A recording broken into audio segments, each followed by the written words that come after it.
ताज़ा खबर के दर्शकों को स्वागत है। ये आज हम आपको लेकर आए हैं गुप्ता हॉस्पिटल में। ये बवाना का गुप्ता मल्टी स्पेशलिटी हॉस्पिटल आप देख सकते हैं, 4 मंजिला ये हॉस्पिटल है। वो एंट्री है, ओपीडी का गेट वहीं से होता हुआ जा रहा है। ये पार्किंग में ढेर सारे पेशेंट यहाँ आके खड़े हुए हैं, आप देख सकते हैं। ये गुप्ता हॉस्पिटल है। ये रास्ता है अंदर आने का, ये बवाना पेट्रोल पंप के पास में है। यहाँ पर ढेर सारी गाड़ियाँ पेशेंटों की आई हुई हैं। यहाँ विभिन्न प्रकार के कंसल्टेंट आप सामने देख सकते हैं लिखे हुए हैं।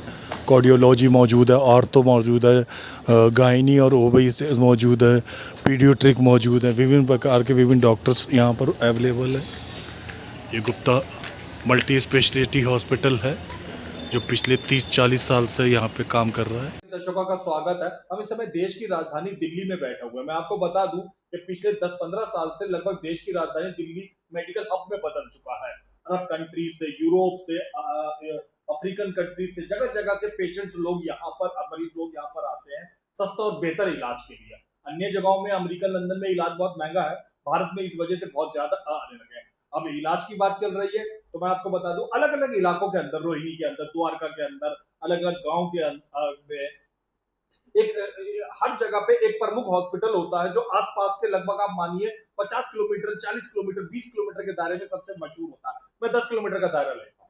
इस समय हम देश की राजधानी के बवाना क्षेत्र में बैठे हुए हैं। बवाना विधानसभा में बैठे हैं, बवाना क्षेत्र में बैठे हैं, बवाना गांव के पास में बैठे हैं। यहाँ पर गुप्ता हॉस्पिटल लगभग आप मानिए 40-45 साल पुराना है। डॉक्टर कल्पना गुप्ता ने वो हॉस्पिटल स्थापित किया था। ये डॉक्टर डीपी गुप्ता जी हमारे पास मौजूद है। दोनों मियां बीवी ने 1995 से धीरे धीरे इस हॉस्पिटल को काफी बड़ा बनाया। हर प्रकार का डिपार्टमेंट यहाँ मौजूद है। इकलौती जो बात मैं आपको बता रहा हूँ कि जैसे लैंडमार्क लाल किला है, आप पहुंचे और किसी से पूछे लाल किला कहाँ है, कोई बता देगा। तो बवाना क्षेत्र में घुसने के बाद में आप पूछे गुप्ता हॉस्पिटल कहाँ है, कोई भी बैटरी रिक्शे वाला, बस वाला, ठेले वाला आपको बता देगा। ये सारा प्रयास और मेहनत का श्रेय जाता है डॉक्टर डीपी गुप्ता को।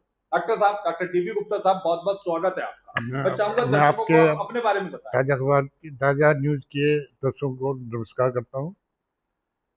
मेरा नाम डीपी गुप्ता है और मैं जो है आजकल Gupta multi speciality hospital Bawana में एज ए मेडिकल स्टूडेंट काम कर रहा हूँ। इस अस्पताल को 1995 में डॉक्टर कल्पना गुप्ता जो मेरे मिसेज हैं उन्होंने शुरू किया था और 2009 के बाद मैंने इसे ज्वाइन किया। ये अस्पताल 50 बेड का है। इसमें मुख्य सभी स्पेशलिटी हैं: general surgery, general medicine, gynae ops, paediatrics, orthopaedics, ENT और डर्मेटोलॉजी। और से गवर्नमेंट पैनल्स हैं: CGHS Delhi government, MCD army के ईसीएचएस, दिल्ली जल बोर्ड, दिल्ली यूनिवर्सिटी, दिल्ली विद्युत बोर्ड, एक्स्ट्रा एक्स्ट्रा। सबसे मेन बात जो आ जाती है वो आमतौर पे इस बात पे कि हॉस्पिटल है कितने बेड का। कभी ये हॉस्पिटल कितने बेड का हॉस्पिटल? 50 बेड का है। इसमें आईसीयू, इमरजेंसी, लैब और फार्मेसी और एम्बुलेंस की पूरी सुविधा है। मैं आपको दर्शकों बता दूं कि अगर हॉस्पिटल, किसी भी हॉस्पिटल में, चाहे वो गंगाराम हॉस्पिटल हो, चाहे देशबंधु हॉस्पिटल हो, या कोई भी सफदरजंग हॉस्पिटल हो, कोई बड़े से बड़ा हॉस्पिटल भी हो, चाहे अग्रसेन हॉस्पिटल हो, ज्यादातर जो पेशेंट्स होते हैं मिनिमम नॉर्मली डेज के अंदर में वो पीडियाट्रिक के और गायनी के ज्यादा होते हैं। और चीजों का भी होते हैं लेकिन इसके ज्यादा होते हैं। गायनी को ध्यान में रखते हुए यहाँ पे बताइए, आसपास की लोकल आबादी में एक जमाना पहले यहाँ पे कोई गायनी का सरकारी इंतजाम भी नहीं होता था, यहाँ पे क्या इंतजाम है? यहाँ पर जब हमने 1985 में आए थे तो यहाँ पे कोई लेडी डॉक्टर नहीं थी। नर्सिस को ही डॉक्टर समझाता था। नर्सिस आया होम डिलीवरी करती थी। हमने धीरे धीरे यहाँ पर लेडी डॉक्टर का लेडी डॉक्टर का हमने धीरे धीरे उनका बताया, लोगों को बताया कि होम डिलीवरी में हॉस्पिटल में क्या फर्क होता है। हमने स्टार्टिंग में हमें काफ़ी मेहनत करनी पड़ी लोगों को इस बात चेंज करवा रहे हैं, क्योंकि यहाँ पर डॉक्टर्स का कोई लीड डॉक्टर का कोई सिस्टम नहीं था। अच्छा, कोई लोग डॉक्टर को भी दूर दूर तक कोई प्राइवेट हॉस्पिटल और नहीं होता नहीं, कोई नहीं था, कोई अस्पताल नहीं था, कोई वहाँ पे लीड डॉक्टर नहीं थी। डॉक्टर कल्पना गुप्ता ही पहले इन्होंने यहाँ काम शुरू किया, और धीरे धीरे इनको पता लगा कि होम डिलीवरी में और ऑस्ट्रेट डिलीवरी में कितना फ़र्क है, तो धीरे धीरे लोग होम डिलीवरी कराने लगे। फिर धीरे धीरे गवर्नमेंट ने भी अपना सिस्टम होम डिलीवरी का कम किया, इधर दूसरे अस्पताल भी आ गए। तो आजकल बवाना एरिया में होम डिलीवरी बहुत कम होती है, मोस्टली इंस्टीट्यूशन डिलीवरी होती है। अच्छा, होम डिलीवरी या डिलीवरी की बात करते हैं तो आमतौर पे ये शहर नर्सिंग होम वाले जो है वो सर्जरी की तरफ ध्यान देते हैं। यहाँ आप क्या सर्जरी की तरफ ध्यान देते हैं या नॉर्मल की तरफ? नहीं, कोशिश हमारी नॉर्मल होती है, पर कई बार मजबूरी होती है, सब बच्चे के बचाने के लिए हमें नॉर्मल डिलीवरी भी सर्जरी भी करनी पड़ जाती है।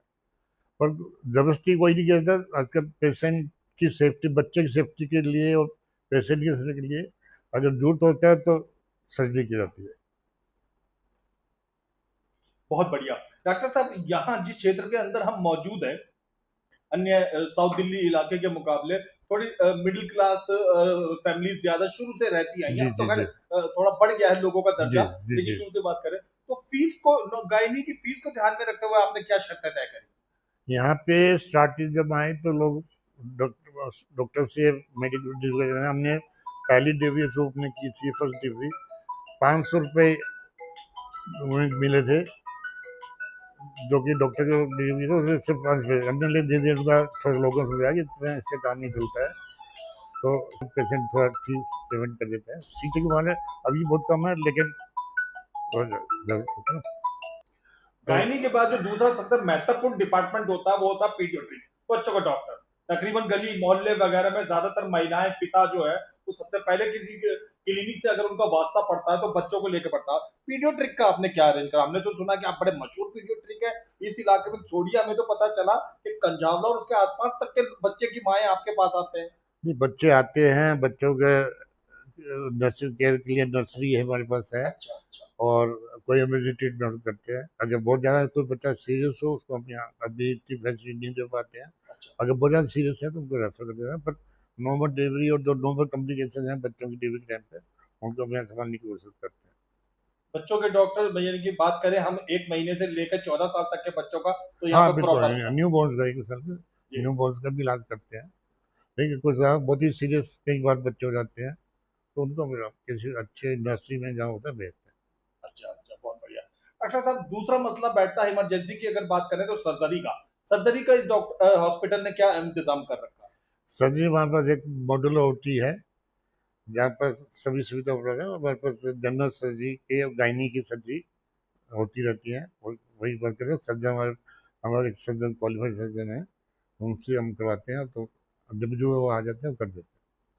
यहाँ तक यूरो सर्जरी भी करते हैं, जनरल सर्जरी भी करते हैं, गायनी की डिलीवरी की वजह, और दूसरी डिलीवरी गायनी। को बड़ा लाभ मिला आपकी इन बातों को सुन के। मैं आप दर्शकों को बताना पसंद करूंगा कि बवाना गांव के अदिति कॉलेज के पास मेन चौराहे पे गुप्ता हॉस्पिटल स्थापित है, जो 4 मंजिला हॉस्पिटल है। आई रिपीट, 4 मंजिला हॉस्पिटल है। डॉक्टर साहब, अब सरकारी कर्मचारियों का अगर हम ध्यान में रखें, बहुत सारे सरकार से जुड़े हुए लोग आपको देख रहे हैं, तो किस किस चीज का पैनल यहाँ पर मौजूद है? हमारे पास सेंट्रल गवर्नमेंट का CGHS का पैनल है, दिल्ली गवर्नमेंट का DGS के नाम पैनल है, MCD का है, आर्मी रिटायर्ड आर्मी पर्सन के लिए ECHS का पैनल है। इसके अलावा दिल्ली यूनिवर्सिटी, दिल्ली जल बोर्ड एंड दिल्ली विद्युत बोर्ड एक्स्ट्रा काफ़ी इसमें है। इसमें दिल्ली पुलिस के एम्प्लॉज भी CGS के अंदर आते हैं, DRDO के भी हमारे पास रेफर CGS के अंदर इसका पैनल है, और जो भी CGS में आते हैं वो सभी मोस्टली पैनल हमारे पास है। डॉक्टर साहब, 83 में या 90 के दौर से और अब 2026 तक जमाना बहुत बदल गया, चीजें बहुत बदल गई हैं। अब लैब टेस्ट एक तरीके से जरूरी चीजों में गिना जाने लगा है। पहले इतने रोग नहीं होते थे, इसलिए ज्यादा टेस्ट की जरूरत नहीं होती थी। तो हॉस्पिटल में टेस्टिंग की व्यवस्था क्या यहाँ पे करवाई गई है? हमारे पास एक लैब, वेल सेटअप लैब है, जिसमें हम डोनर टेस्ट, हेमाटोलॉजी, साइटोलॉजी सब टेस्ट करते हैं। अगर कोई MRI और CT स्कैन का होता है तो उसको हम दूसरी बड़ी लैब से कराते हैं, जहाँ पे MRI और जो करा देते हैं। अल्ट्रासाउंड हमारे पास होता है, एक्सरे सभी हमारे पास होते हैं। ज्यादातर लैब के लिए आमतौर पे जो मिडिल क्लास पेशेंट है वो डिस्काउंट की उम्मीद करता है। इस बात को ध्यान में रखते हुए आपने क्या रेट रखा हुआ है लैब टेस्टिंग में? लैब हमारे जो सिटी की लैब है उसके मुकाबले में काफ़ी कम है। नॉमिनल नॉमिनल रेट है, पर काफ़ी रेट कम है, जो कि गरीब और मिडिल गरीब क्लास का आदमी कोई दे बोझ सकता नहीं है, पड़ता। गरीब आदमी आराम से दे सकता है। अच्छा अच्छा, बहुत बढ़िया। डॉक्टर साहब, अब आ जाते हैं मेडिकल स्टोर के ऊपर। आमतौर पे चाहे छोटी मोटी भी को तो जो दवाएं लिखी जाती है उसके लिए ज्यादातर लोग ये कोशिश करते हैं कि जिस हॉस्पिटल से निकल रहे हैं वहीं से ही दवा मिल जाए तो अच्छा है। इस बात को ध्यान में हमारे रखते हुए पास एक मेडिकल स्टोर है, जब यहाँ पर रेंट पे दिया हुआ है। हमारे पास हॉस्पिटल के नाम से नहीं है, किसी दूसरे दो बिल्डिंग में ही हमारा मेडिकल स्टोर है, जहाँ से दवाइयाँ कोशिश करते हैं सब दवाई यहाँ से मिले। और अच्छा, कोई स्पेशल मेडिसिन जो नहीं होती है तो उनको फिर वो बाहर से मंगानी पड़ती मैं बता दूं कि दर्शकों, डॉक्टर डीपी गुप्ता जी हमारे पास मौजूद है। एक पुरानी कहावत है कि आधी मरीजों की तबीयत तो डॉक्टर की मुस्कुराहट देख के ठीक हो जाती है। डॉक्टर साहब की वही मुस्कुराहट है। लेकिन डॉक्टर साहब, आपकी मुस्कुराहट के अलावा जो आपका स्टाफ है उसका भी बहुत ज्यादा अच्छा होना जरूरी है, ताकि है। जी बिल्कुल पेशेंट आए बिल्कुल। तो अपना अस्पताल फैमिली में कंफर्टेबल फील करे। अस्पताल में जो अस्पताल चलता है, डॉक्टरों से ज़्यादा नर्सिंग स्टाफ ज़्यादा। एक्चुअली नर्सिंग स्टाफ अस्पताल की बैकबोन होती है। डॉक्टर तो दवाई लिखेगा, अपना चलाने तो नर्सिंग ने है वास्तविक डिफरेंट डॉक्टर का पेशेंट का बाद में पड़ता है, पहले तो नर्सिंग स्टाफ से नर्सिंग ही से घुसने पड़ता करता है। है। मैं तो मेन स्टाफ है नर्सिंग है, बस यहाँ पर ज़्यादा नर्सिंग ट्रेंड नर्सिंग आती हैं, एक्सपीरियंस नर्सिंग है, जो कि पेशेंट का अच्छा पूरा करती है। अच्छा, अब अंतिम बातों की तरफ बढ़ते हैं डॉक्टर साहब। डॉक्टर साहब, आसपास के सैकड़ों हजारों लाखों लोग आपको देख रहे हैं। आमतौर पे क्या है कि बड़े बड़े हॉस्पिटल और भी खुल गए हैं अलग अलग जी जगहों पे। जब बिल्कुल आपने शुरू बिल्कुल करा तब तो वीरान हुआ बिल्कुल करता था बिल्कुल दूर दूर बिल्कुल, तक। अब तो काफ़ी यहाँ से लेके और मधुबन चौक तक मेरे ख्याल से कोई हॉस्पिटल नहीं होता था उस दौर में तो। जी बिल्कुल बिल्कुल। हाँ जी, बस 30,000 कोर्ट के पास एक सरकारी हॉस्पिटल होता था, नहीं, नाम याद रोनी में नहीं आ होते पा रहा है मुझे। रोनी में होते थे, पर रोनी से आके अस्पताल। काफी दूर पड़ता था ना उस समय में, तो उस समय तो आने जाने की व्यवस्था बिल्कुल भी नहीं थी, डीटीसी बिल्कुल, बस और ऑटो के बस अलावा कोई चीज नहीं लेडीज बस होती थी। होती थी, आजकल हाँ, तो आजकल तो बैटरी रिक्शा, ओला, उबर कई बिल्कुल चीजें आ गई हैं। अब बिल्कुल। पेशेंट को लेके डीटीसी की बस में और उबर में, अब ऑटो में जाना मुश्किल होता था। उस जमाने से आप सर्विस दे रहे हैं, तो जब आपने सर्विस देना करी तब मिडिल क्लास और लोअर क्लास ज्यादा थे। अब तो वर्क थोड़ा सा मैं मान सकता हूँ कि थोड़ा ऊपर हो गया, तो चार्ज पॉकेट को नहीं नहीं, हमारी फ्रेंडली बना रहे, चार्जेस हमारी पॉकेट चार्जेस फ्रेंडली। हमारी खुशी होती है, चार्जेस कम से कम रखें। कुछ खर्च लेने पड़ते हैं, जो अस्पताल के खर्चे भी बहुत होते हैं, पर ज़्यादा हमारा रेट है, बाकी सिटी के अस्पतालों से काफ़ी कम है। अच्छा, सिटी का काम से हमारा रेट 50% से भी कम है। और ओपीडी यहाँ पे कितने बजे से कितने बजे तक शुरू हो जाती है? ओपीडी सुबह 10 बजे से 2 बजे तक, और शाम को 6 बजे से 8 बजे तक। बाकी ये हॉस्पिटल बाकी 24 आवर्स है। उससे 24 आवर्स रहता है। जी इमरजेंसी सर्विसेज 24 आवर्स रहती है। डॉक्टर साहब, हम इस समय बवाना में बैठे हुए हैं। दर्शकों, अगर आप गूगल पे जाइए और गुप्ता हॉस्पिटल बवाना शब्द से ये 3 शब्द लिखिए, गुप्ता हॉस्पिटल बवाना, ये जी और डिटेल के साथ आपको गूगल के ऊपर सारी चीजें आ जाएंगी। फिर जी। भी डॉक्टर साहब, जो लोग आना चाहें यहाँ पे, क्या लोकेशन है, किस तरीके से आया जाया सकता है? यहाँ पर बोरा में आसपास के लोगों को सब पता है, बोरा आ जाते हैं। बोरा आकर के मेन चौक, जो बोरा का जड्डा चौक है, जी, उससे जैसे हम दिल्ली की तरफ आते हैं, तो लेफ्ट साइड पे पहली गली है धंधुरा मार्केट के नाम से। अच्छा मार्केट है धंधुरा मार्केट, गली के अंदर आके हमारा रास्ता बना हुआ है। ये मेन जो जड्डा चौक है, जहाँ से नेला से बसें आती हैं और उचंदी बस आती हैं, वो चौराहे पे आके मिलती है। तो जैसे आप दिल्ली की तरफ आएंगे तो लेफ्ट साइड पर पहली गली है धंधुरा मार्केट के नाम से। उस गली के अंदर हमारा ये अस्पताल है, और इसकी पहचान है कि वहाँ पर कोऑपरेटिव की दुकानें जैसे खत्म होती है, वो गली शुरू हो जाती है। ये अब दो थोड़ी मेन सी रोड हल्की फुल्की बातें करते हैं डॉक्टर साहब। 85 से आप यहाँ पे सर्विस दे रहे हैं, यानी है। फिर अगर मैं उम्मीद करूं तो आप यंग, बिल्कुल गोरे चिट्टे लड़के की उम्र की शक्ल में आए होंगे, और अब तो आप बच्चों वाले बाप बन गए यहाँ पे, अब बल्कि तो आपने बताया कि बच्चे तक की शादी हो गई हाँ यहाँ पे हाँ आते हाँ, आते। बिल्कुल तो बिल्कुल। कितना कहाँ कहाँ के इलाकों के लोग यहाँ पे उस जमाने से यहाँ पर आया करते थे? यहाँ पे दिल्ली के बौनाघाट से जितने भी गांव हैं, गाजीपुर, दरियापुर, कुतुबगढ़, और इधर से गोगा, चनौट, इधर से पूट, नरेला। बरवाला, नरेला में अस्पताल काफ़ी हैं। अच्छा आते हैं दोनों अस्पताल में। जी। पर गोगा, चनौट और इधर से कुतुबगढ़ तक में आते हैं। इसके अलावा आसपास के हरियाणा के क्षेत्र के लोग आते हैं। अच्छा, कुतुबगढ़ पार हाँ, करके जो जो कुतुबगढ़ पार होगा। करके, अच्छा और अच्छा, चंदी पार करके और अस्पताल चंदी है। पार करके। काफ़ी गाँव वहाँ पे, वहाँ से काफ़ी लोग आते अच्छा, और आसपास में अब जो पिछले 20 साल में अनाधिकृत कॉलोनी बन गई है, तकरीबन वहाँ के पेशेंट हैं। भी। सभी सभी आते हैं। यहाँ पर जे कॉलोनी है, जे कॉलोनी अभी खुल गई है, जी। पहले नहीं थी, तो वहाँ से भी पर्यटक होता है। ये जो आप देख रहे हैं दर्शकों, ये गुप्ता हॉस्पिटल है। ये नीचे आप जो भी दृश्य देख रहे हैं, ये सब यहाँ पर आपको अगर आना हो तो एक नंबर नीचे स्क्रीन के ऊपर लिखा हुआ है, इस नंबर पे आप कॉल करके आ सकते हैं। बाकी गूगल पे सर्च करेंगे तब भी आ सकते हैं। नीचे वाले नंबर देखते हैं, डॉक्टर डीपी गुप्ता जी हमारे साथ है। डॉक्टर साहब, आपने हमारे चैनल को समय दिया उसके लिए बहुत बहुत धन्यवाद। धन्यवाद।